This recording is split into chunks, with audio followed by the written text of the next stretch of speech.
뉴욕 증시가 혼조세로 마무리가 됐습니다. 낙폭이 있었던 부분들을 많이 회복하긴 했습니다만 여전히 불안정한 모습을 보여주고 있는 것 같아요. 유가가 크게 급락을 했고요. 소비도 둔화된다는 그런 전망들이 나오면서 이제 투자 심리가 조금 주춤한 것이 아닌가 생각합니다. 그동안 많이 올랐었기 때문에 거기에 대한 부분이 작용되는 것이다 이렇게 보여지기도 하고요. 경제지표가 그렇게 우리한테 불리한 쪽으로 발표가 되진 않았기 때문에 이런 부분들은 좀 지켜보면서 대응들을 해보시면 좋을 것 같아요. 이 이야기 같이 알아보도록 하고요. 개인과 기관 투자자들의 공매도 여건이 통일된다. 공매도 여건을 통일하겠다. 이런 발표가 있었죠. 자, 근데 이것이 과연 기울어진 운동장을 평평하게 만드는 것인가에 대해서는 아직도 논란이 많습니다. 일단 상환 기간은 똑같이 90일로 똑같이 하겠다라고 되어 있는데 연장 조건이 붙었죠. 그래서 여기에 대해서 그냥 말장난이다 이런 식의 이야기들이 나오고 있는데요. 이 이야기들 같이 좀 알아보도록 하고요. 유가가 크게 급락을 하면서 정유주, 그 다음에 석유 관련주들 내리막길을 걷고 있습니다. 화학주들은 여기에 포함되지 않겠습니다만 정유, 석유 이쪽은 같은 맥락이죠. 유가가 떨어지게 되면 정제 마진에서의 부담감, 또 감익 이런 것들이 일어날 수밖에 없거든요. 그래서 여기에 대해서 이제 좀 실망감이 나타나는 것 같아요. 급하게 올랐었던 종목들이만큼 또 급하게 떨어지는 모습인데 이 부분들도 같이 알아보도록 합니다.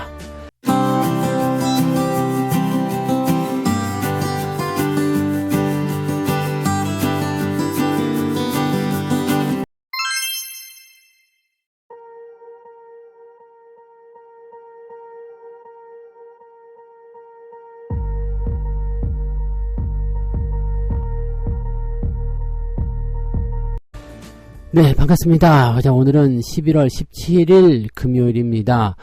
오늘 눈이 온대요. 첫눈이 내린다는데, 잠깐 흔들리고 말 것 같긴 해요. 쌓일 것 같지는 않고요. 한 오후 정도에 온다고 하니까, 눈 보실 분들은 한 번씩, 구경도 해보시기 바라고요. 아마 거의 보기 어려울 것 같다 생각되긴 합니다만, 자, 이제는 본격적인 겨울이 왔다 이거죠. 뭔가 이런 현상들이 일어난다는 거잖아요. 눈발이 흩날린다. 겨울이잖아요. 여름에는 눈발이 흩날릴 리가 없으니까요. 자, 시장도 마찬가지예요. 뭔가 우리가 보지 못했었던 그런 어떤 상승이나 또는 그동안에 우리가 생각하지 못했었던 지표의 전환 또는 움직임 이런 것들 또 수급의 그런 내용들 이런 것들이 나타나기 시작하면 이제는 긴 겨울의 하락장이 끝나는 거구나. 이제는 상승으로 좀 넘어가는구나. 이런 식의 변화를 좀 읽을 수 있어야 된다는 걸 꼭 명심하시기 바랍니다. 어지간한 나쁜 뉴스 나오지 않아서는요. 시장이 크게 반응하지 않는다는 것이 이제 중요한 힌트가 될 것 같아요. 다우지수가 마이너스 0.13% 하락 마감이 됐고요. 나스닥은 플러스 0.07% 상승 마감됐습니다. 그냥 수치상으로 보면은 거의 변화 없었다라고 보시면 될 것 같은데 하락 출발 이후에 상승 반전 다시 아래로 뚝 떨어졌다가 다시 올라서는 모습으로 마무리가 된 거거든요. 그래서 장중에 계속 변화는 있었습니다만은 투자자들이 어느 한쪽으로 방향을 정하지는 않은 것 같다 생각되고요.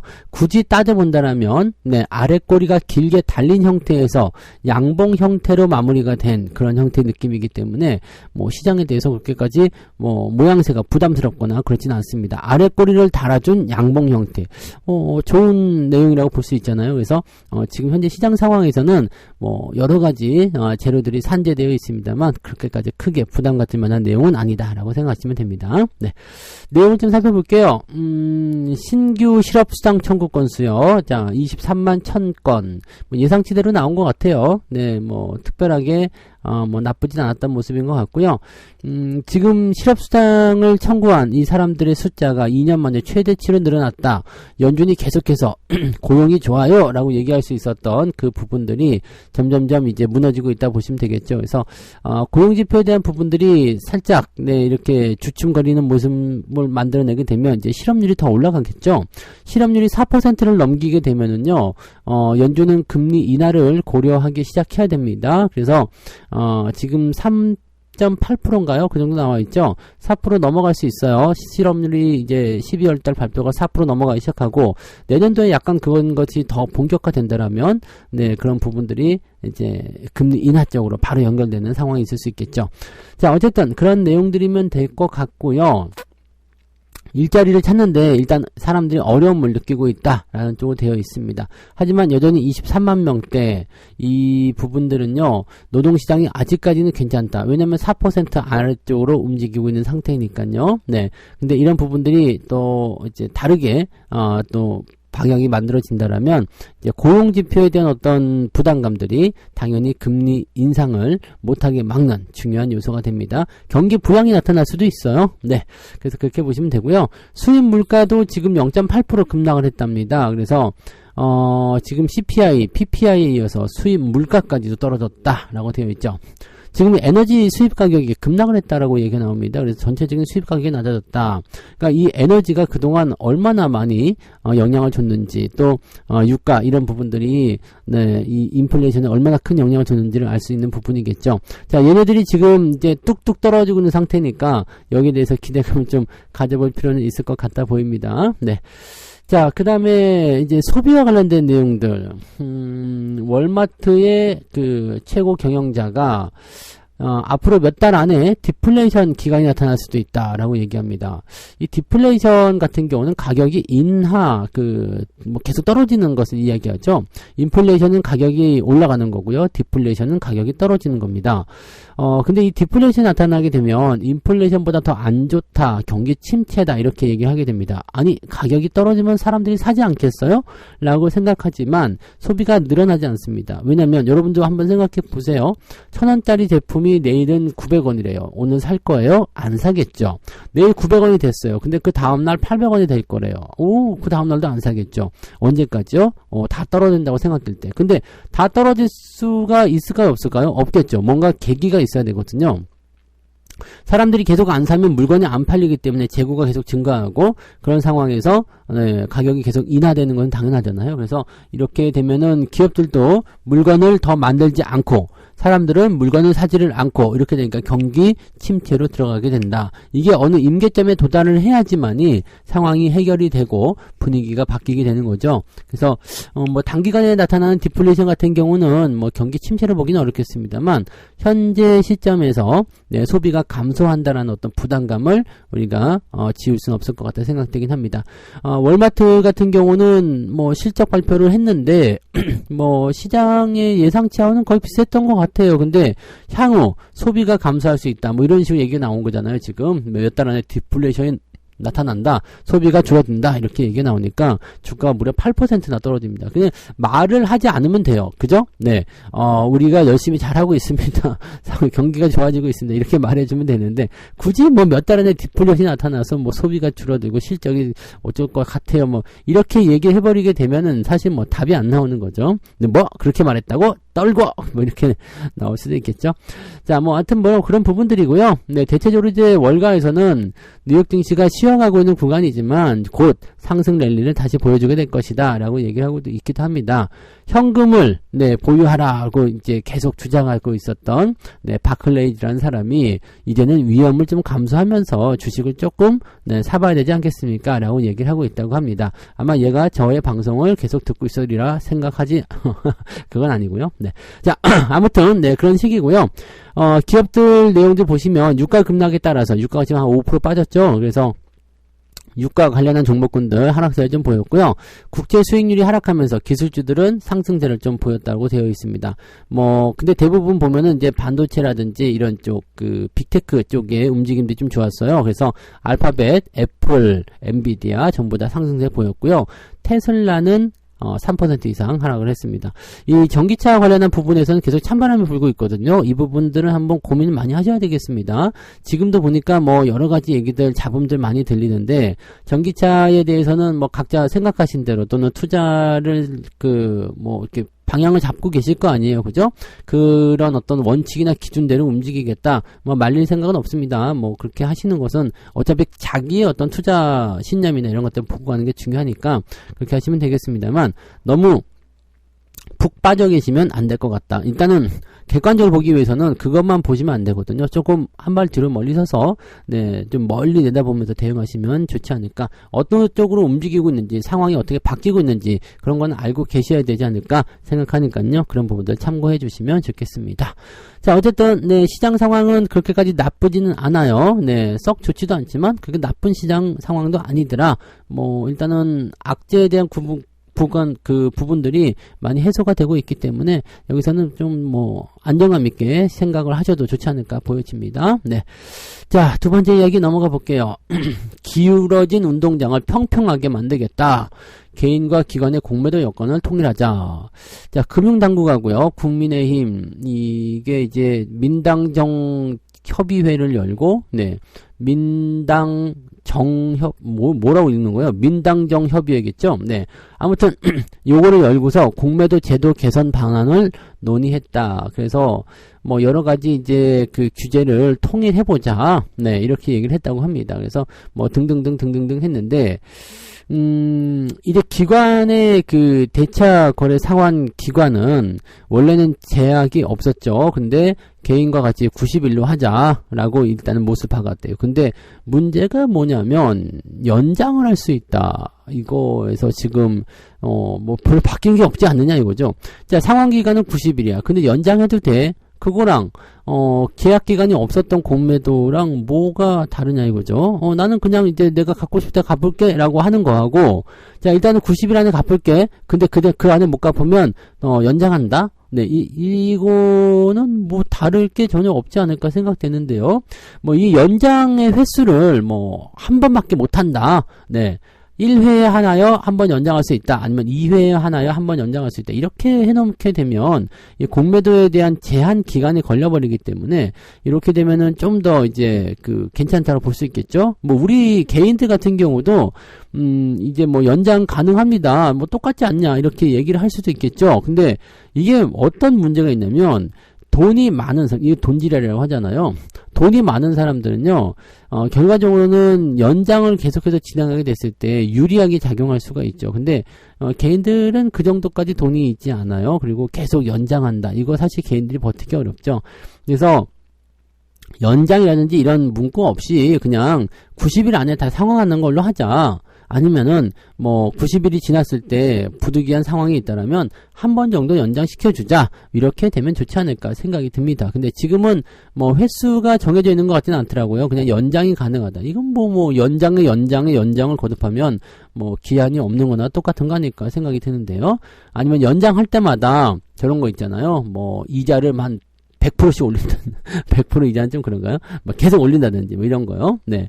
그래서 지금은 보면은 그냥, 어떻게 보면은 개인하고 기관하고 굉장히 같은 그런 조건을 가지고 있는 것 같아 보이지만, 실제로는 그렇지 않습니다. 니들도 똑같이 연장해라. 이거는 사실 실정을 잘 모르고 하는 얘기잖아요. 그죠? 네. 그래서 연장 안 해도 되니까 기간에 대한 부분들을 정해줘라. 이제 기간은 정해준 건 잘한 것 같아요. 어느 정도 이제 그 효과는 좀 있을 수 있겠죠. 근데 연장을 계속 하게 된다면 사실 네, 대부분 다 연장할 거 아니겠습니까? 라고 생각이 될 거라고 보시면 되겠죠. 네. 무차익 공매도 같은 경우는요, 이제 뭐 전산화 시스템을 구축하겠다라고 되어 있습니다. 근데 이건 뭐 아직 전산화가 안 돼가지고 무차익 공매도를 하고 있다. 이거는 아닌 것 같아 보여요. 네, 일단은, 내부 공매도 전산 시스템 구축을 했는지 확인한 경우에만 공매도 주문을 받을 수 있도록 했다. 근데 사실 뭐, 이거를 못해서 못한 건 아닐 거 아니에요. 그죠? 네. 물론 이제, 이 공매도에 대한, 이 무차익 공매도에 대한 실시간 차단 시스템 도입, 이런 것들 다시 검토하기로 했다. 그런 거는 왜 안 했을까라는 생각이 좀 들긴 하는데, 뭐, 어쨌건, 네. 이런 그 전산 시스템을 통해서 진행이 된다라면, 뭔가 이제 조금 체계화된 모습을 나타날 수가 있겠죠. 이 무차익 공매도도 정말 문제죠. 왜냐면, 나한테 없는 주식을 원래는 빌려서 파는 거잖아요. 근데, 빌리지도 않은 상태에서 그냥 파는 거예요. 그 없는 주식을 파는 거죠. 그러니까 빌려서 파는 것도 사실은 원래 매도에다가 플러스 알파가 돼가지고 더 힘든데, 이 원래 매도에다 플러스 알파에다가 플러스 베타, 세타 뭐 이것까지 전부 다 갖다 집어넣는 거니까 어마어마한 네 그런 물량의 공세를 끄집어낼 수가 있죠. 지금 근데 이 외국계 증권사들이 이런 것들을 많이 했다는 얘기잖아요. 그러니까 이만큼 떨어지면 안 되는 주식인데 그만큼 떨어뜨려가지고 뭐 반대 매매를 이끌어내든 아니면 자기들이 원하는 가격을 만들어내든 이렇게 했었다는 얘기죠. 자, 어쨌든 이런 불법 공매도 같은 경우들은요, 철저하게 조금 그 조사를 해서 거기에 대한 어떤 처벌도 많이 강화를 시켜줘야 됩니다. 뭐 이제 아예 퇴출을 시켜버린다든지 아니면은 벌어들인 돈의 한 뭐 2배, 3배를 토해내게 한다든지. 그러니까 뭐 한 100억 벌었어 그러면은 니네 벌금으로 200억 내놔. 이러면은 불법 공매도 안 하겠죠. 걸리면은 큰일 나니까. 지금은 100억 벌었어. 그러면 30억 정도 벌금 내놓고 70억 갖고 가. 이렇게 얘기가 되는 거면 누구든지 하지 않겠어요. 그죠? 벌금 좀 내고 말지 뭐 이렇게 할 수 있는 거니까. 그러니까 지금 이런 실상 같은 경우는 다 아는 것들이잖아요. 우리가 다 알고 있는 거예요. 그 뭐 상환 기간에 대한 부분들 연장이 있으면 아무 소용 없다는 거. 그 다음에 뭐 불법 공매도, 뭐 전산 시스템 이거는 뭐 알아서 해야 될 얘기지만 지금까지 없었다는 것도 놀라운 일이고요. 자, 그리고 이런 부분들 있잖아요. 뭐 벌금에 대한 뭐 처벌 이런 것들에 대한 거 다 아는 내용인데 여기 이런 부분들을 뭐 몰라서 안 했다라고 하긴 좀 그렇잖아요. 그죠? 그리고 지금도 사실은 보면은 그렇게까지 크게 개선하고자 하는 의지는 별로 없어 보이긴 하는데 아무튼 뭔가 바뀌고 있다고 하니까 좀 지켜볼 필요 있겠죠. 자, 그리고 일단 제도적인 부분들을 충분히 보완했다라고 생각되지 않는다라면 공매도 금지에 대한 부분은 6월 말까지로 되어 있지만 더 연장할 수도 있다라고 얘기하고 있으니까요. 뭐 그건 가봐야 돼 알겠죠. 그래서 이 공매도 제조에 대한 부분들은 조금 더 다른 식으로 뭔가 보강을 해야 되지 않을까, 그런 생각은 좀 해볼 수가 있겠습니다. 세 번째 이야기 봅니다. 한숨 돌린 유가. 유가가 많이 오를 것이다 이런 전망들이 많이 있었지만 실제로는 그렇지 않아요. 유가 많이 내려갔죠. 지금 유가에 대한 포인트는 이제 중동 지역 분쟁이죠. 이스라엘 분쟁. 이것이 이제 뭐 전면전 들어가가지고 뭐 이제 큰일이 난다. 뭐 호르무즈 해협으로 뭐 번진다. 뭐 유가가 뭐 100불, 200불 간다. 뭐 이런 얘기들 많았었는데 뭐 지금은 뭐 계속 떨어지고 있는 모습이에요. 그래서 뭐 특별하게 유가에 대한 어떤 부담감 가지고 있지 않고요. 유가가 이런 식으로 급락세 5%나 급락했잖아요. 그리고 이제 우리나라 그 정유 주유소 그쪽 가시면은 지금 기름값이 1,600원대 이제 초반까지 뭐 조금만 더 떨어지면은 뭐 1,500원까지도 갈 수 있으려나요? 근데 이 유류세에 대한 부분이 있어서 아마 어느 정도는 맞춰주지 않을까 생각하긴 하는데 1,600원대 정도만 해도 기름 넣고 다닐만 하죠. 이렇게 되면 전기차들이 조금 더 이 냉대를 받을 가능성도 있습니다. 기름값 내려갔는데? 이렇게. 전기요금은 올라갔잖아요. 그러니까 이런 것들에 대한 부분이 있을 수 있겠죠. 그럼 하이브리드가 더 많이, 이 수혜를 받을 수 있겠네요. 아무튼요. 자, 정유업체 관련 종목들, SOL이라든지 또는 SK이노베이션 이런 기업들 다 떨어지는 모습이고요. SK이노베이션은 유가도 떨어지지, 이 배터리 쪽도 안 좋지, 그러면 주가가 더 많이 빠질 수도 있을 것 같아요. 그죠?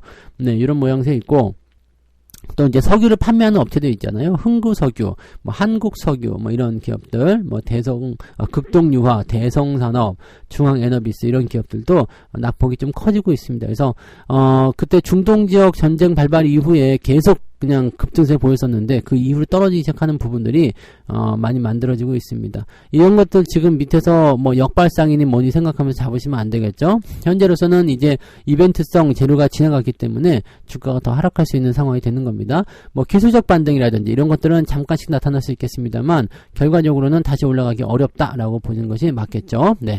자, 유가가 계속 하락하는 이유들은 무엇이냐?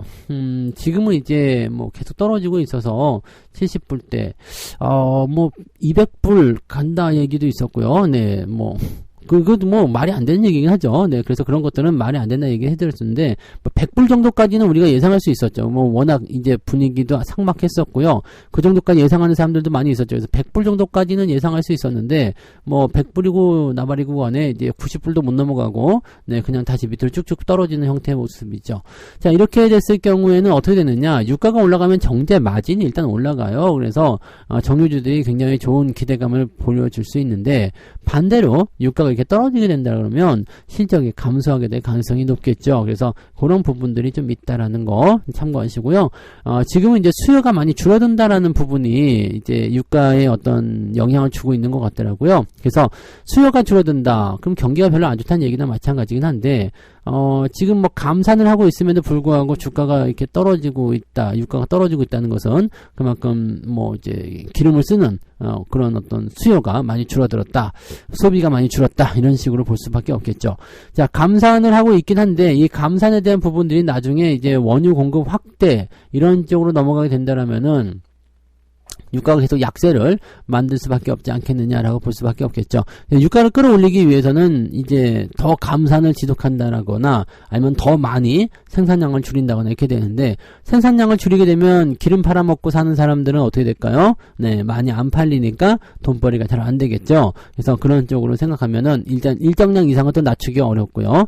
뭐 여러 가지 그런 내용들을 종합해 본다라면 현재 상태에서 봤을 때 유가의 상승에 대한 어떤 부분들은 이제 한 템포 이제 위기가 지나간 것 아니냐라고 생각을 해볼 수는 있겠습니다. 다만 이제 이것을 어느 쪽으로 해석할 것이냐죠. 원재료 가격이 낮춰지면서 기업들의 어떤 순이익이 증가한다거나 물가가 낮아짐에 따른 어떤 경기 호전의 신호로 봐야 되느냐, 아니면 실제로 이제 수요가 감소하면서 나타나는 경기 부진에 대한 어떤 신호, 뭐 이런 쪽으로 받아들여야 되는데, 지금 기름값이 내려가서 사실은 뭐 정유 섹터 쪽을 제외하고는 크게 문제될 건 없습니다. 그리고 화학업종 같은 경우는요, 이거는 유가가 내려가게 되면 오히려 원재료 가격을 수입하는 입장으로 봐야 되기 때문에 화학주들은 네, 유가가 내려간다고 해서 악재가 될 일은 없습니다. 그래서 오히려 더 좋은 그런 기대감으로 가져갈 수가 있겠죠. 그래서 지금 정유 섹터를 제외하고는 그렇게까지 크게 문제되지는 않을 것 같다라고 생각이 됩니다. 그래서 그런 정도 보시고요. 오히려 지금의 어떤 유가 하락은 뭐 전반적으로 봤을 때는 우리한테 좀 유리한 그런 내용이 되지 않겠는가라고 말씀을 좀 드릴 수가 있겠습니다. 이런 부분들 참고해 주시면 되겠습니다. 네. 자, 이렇게 해서 오늘 세 가지 이야기 말씀을 드렸습니다. 유가 하락, 그 다음에 소비 둔화에 따른 어떤 부담감, 이런 것들이 좀 작용하면서 미국 증시 혼조세를 보이는데, 모양새는 또 그렇게까지 나빠 보이지 않는다라는 것이 이제 중요한 중론이죠. 그래서 기대감은 여전히 있다, 이렇게 봐주시면 될 것 같고요. 국내 증시도 일단은 뭐 단기 급등 이후에 조금 횡보가 나오거나 어떤 변동성을 좀 보일 수 있겠죠. 또 그 다음에 2차 전지, 이제 테슬라가 많이 떨어지면서 2차 전지 종목군들의 추가 하락이 더 일어날 수도 있겠는데요. 그렇게 됐을 경우에는 시장이 자꾸 눌리죠. 그러면 시장이 많이 오르지 못한 상태에서 종목들에만 집중되는 경우가 생길 겁니다. 현재로서는 2차 전지가 내려가면서 반도체나 자동차 쪽이 올라갈 가능성이 굉장히 높아 보이긴 하는데, 이거는 이제 시장 보면서 천천히 알아보고 대응하시면 될 것 같고요. 공매도 여건은 통일한다. 이거는 네, 뭐 지금으로서는 실효성이 별로 없을 것 같아 보입니다. 그래서 뭔가 제도적 개편이 더 필요하지 않을까 생각되니까요. 좀 더 지켜보도록 하자고요. 그다음에 정유석유주, 지금 유가가 내려가면서 정유석유주의 내리막길이 시작되고 있는데, 얘네들을 제외하고는 다른 종목군들에게는 일단 호재가 됩니다. 네, 정유석유 같은 경우에 직접적으로 원유를 다루는 거기 때문에 이제 유가 하락에 영향을 받을 수밖에 없겠지만, 원재료를 수입하는 입장, 그리고 그걸 가공해서 제품을 만드는 입장에서는 제품 가격이 인상되어 있죠. 많이 올라가 있는 상태에서 원재료 가격이 내려간다면 네, 아주 좋은 마진율을 또 보여줄 수가 있겠죠. 물론 이제 이 원인에 대해서 좀 알아봐야 되긴 하겠습니다만, 그런 쪽으로 해석하시면 되겠습니다. 자, 책 한 꼭지 읽고 마무리하도록 하겠습니다. 스타코믹스요, 199페이지입니다. 잘못된 매매는 정말 위험하다. 투자금이 반토막 나는 경우도 허다하며 회복하는데도 오랜 시간이 걸리기 때문이다. 아무리 급해도 잘 살펴보고 들어가자. 네. 자, 이 위에 있는 그 일화는 여러분 한번 잘 보세요. 네. 어서와, 반토막 잘라줄게. 네. 핑크색 화장실로 들어가는 남자의 이야기거든요. 스타코믹스 199페이지 읽어보시면 네, 또 재밌는 일화도 같이 보실 수가 있을 겁니다.